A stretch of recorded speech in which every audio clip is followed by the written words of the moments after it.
जय हिंद, जय भारत, जय श्री राम।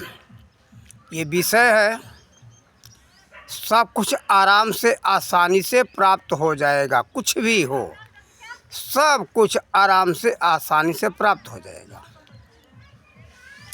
हमारे समाज में सभी लोग यही सोच रहे हैं, सब कुछ आसानी से आराम से प्राप्त हो जाना चाहिए।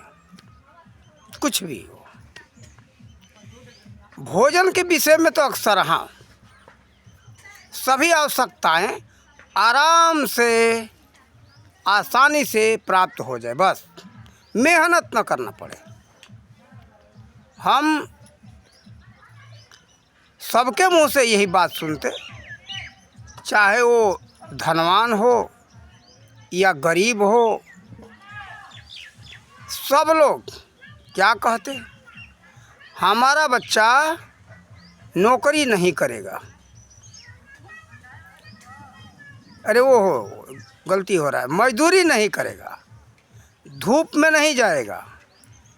जो बड़ा फार्म वाला है, बहुत बड़े बड़े खेत वाले हैं, बहुत काफ़ी जिनके पास खेत है, वो भी कहते कि हमारा बच्चा खेत में नहीं जाएगा, धूप में नहीं जाएगा, हमारा बच्चा धूप में जा कर के मरेगा नहीं, आसानी से कहीं एसी में रह कर के, कूलर में रह कर के कमाएगा, आसानी से उसको सब कुछ प्राप्त हो जाएगा। सभी लोग यही सोचते, सब लोग यही कहते। एक बेचारा गरीब हो, मजदूर 200 रुपया का मजदूरी कर रहा हो, उसका भी यही बात है। और जो 200, 500, 2000 एकड़ वाले जो लोग हैं, वो कहते कि हमारा बच्चा बाहर जा कर के मजदूरों के पीछे नहीं पड़ेगा, मजदूरों का देखभाल नहीं करेगा, हमारा बच्चा तो घर में आराम से एसी में बैठेगा। बल्कि वो ज़्यादातर ये हो रहा है कि हमारा बच्चा भी वो नौकरी करेगा, अमेरिका चला जाएगा, लंदन चला जाएगा, पेरिस चला जाएगा।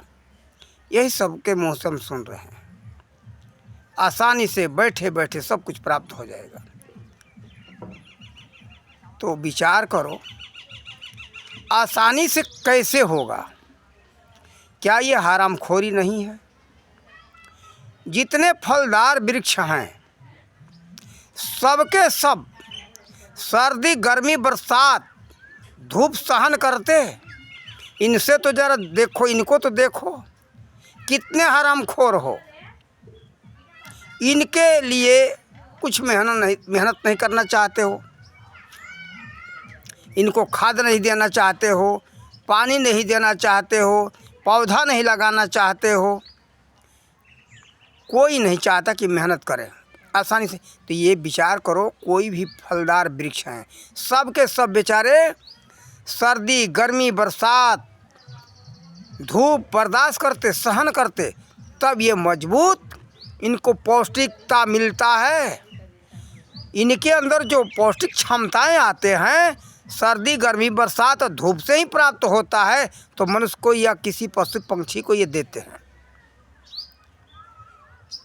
और कोई भी फसल को ले लो, सभी फसल सर्दी, गर्मी, बरसात, धूप सहन करते, तब सबके अंदर पौष्टिकता आता है।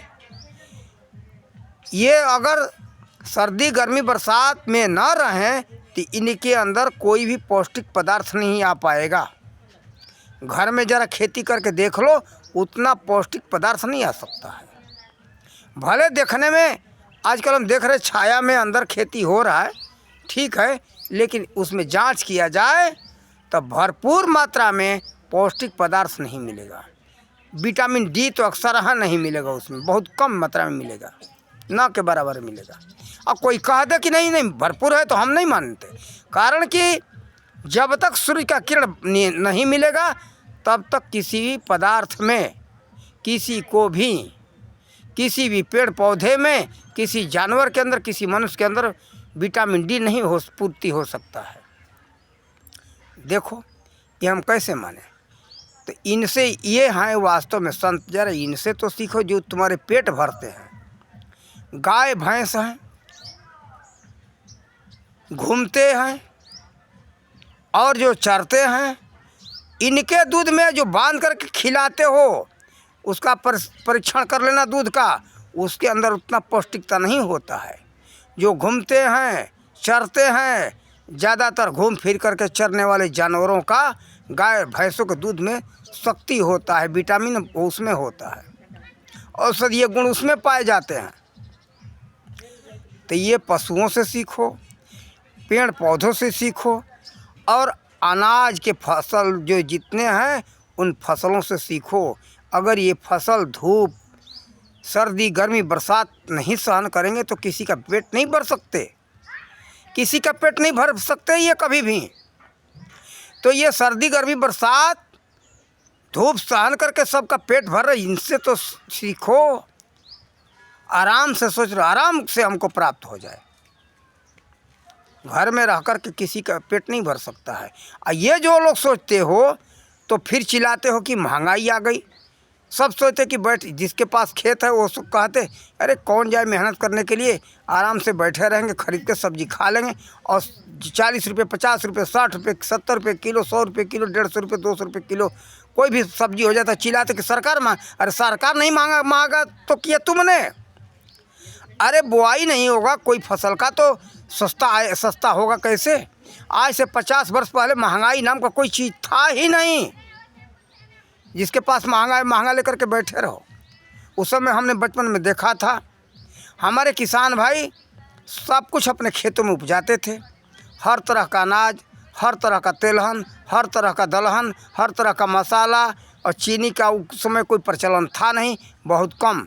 चीनी लोग खाते थे, लेकिन जानते थे कि चीनी से हम निरोग नहीं रहेंगे।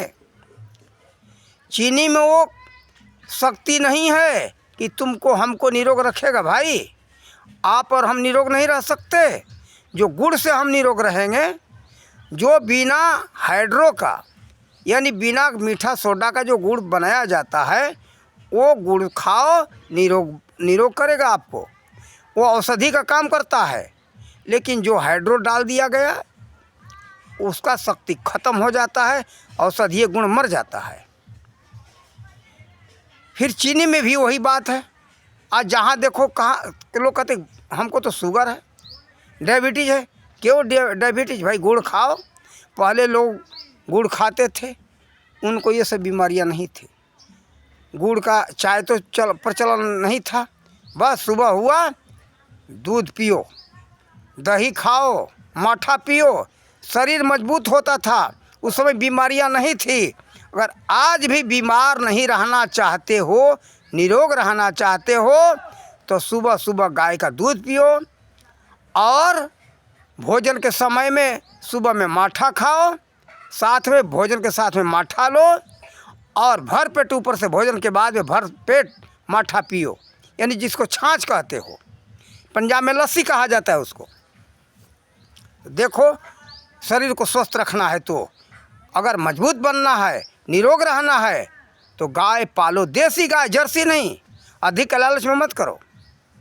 अधिक के लालच में पड़ोगे, अधिक के लालच में ये काम करोगे ना, ला करके ये जर्सी गाय रखोगे तो दूध वैसा नहीं मिलेगा। इसमें पौष्टिकता नहीं होता है। विटामिन इसमें होता है लेकिन बहुत कम होता है, ना के बराबर। और देसी गाय में सभी तरह के औषधीय गुण होते हैं, विटामिन होता है, सभी तरह के खनिज होते हैं, जिसमें कैल्शियम बहुत अधिक होता है, प्रोटीन होता है, और विटामिन बी के कई समूह होते हैं। तो ये काम करो जिससे कि आपका शरीर स्वस्थ रहे। ऐसा काम न करो कि बीमार पड़ो।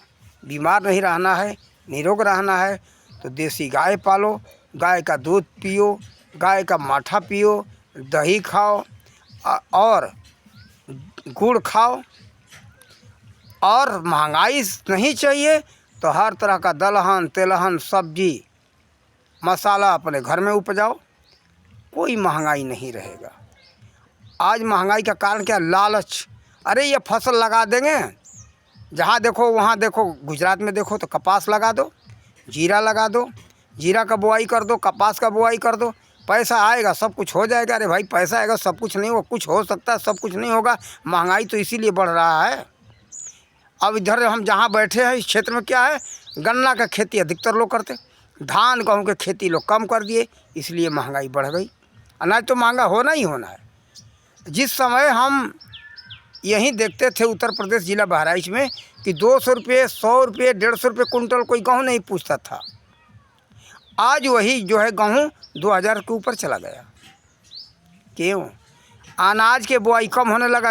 लोग कहते भाई गन्ना बुआई करने लगे, अरे पैसा रहेगा सब कुछ हो जाएगा। अरे कुआं का पानी कुआं में डालते हो और कुछ नहीं मिलता है, और महंगाई मिलती जा रही है। इसमें मुनाफे में महंगाई मिलती जा रही है। आज इस जिस क्षेत्र में बैठे और जाओ तो 40 रुपये, 50 रुपये, 60-70 रुपये किलो सब्जियाँ, हरी सब्जियाँ मिलती है।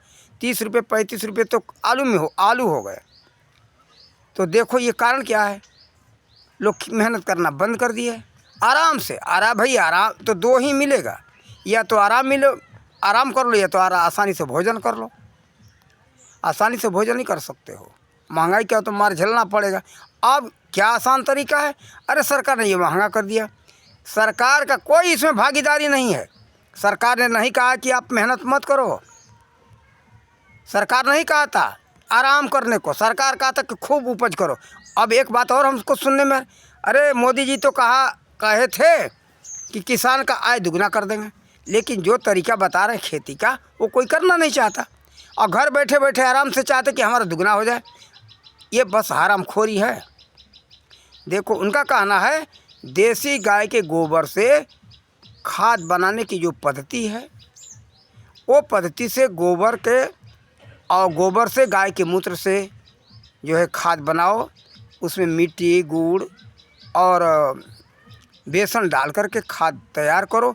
इस पद्धति से ये नेट पर पड़ा हुआ है, राजीव दीक्षित का विचार, कई विद्वानों का विचार पड़ा हुआ है, कृषि वैज्ञानिकों का। उसे सुनो, वो बनाओ और 2 गुना नहीं 4 गुना कमाओगे। और मोदी जी कह दिए, मोदी जी की जिम्मेदारी हो गई तुम्हारे आय के दुगना कर दे, खेती करो नहीं घर में अनाज भर जाए।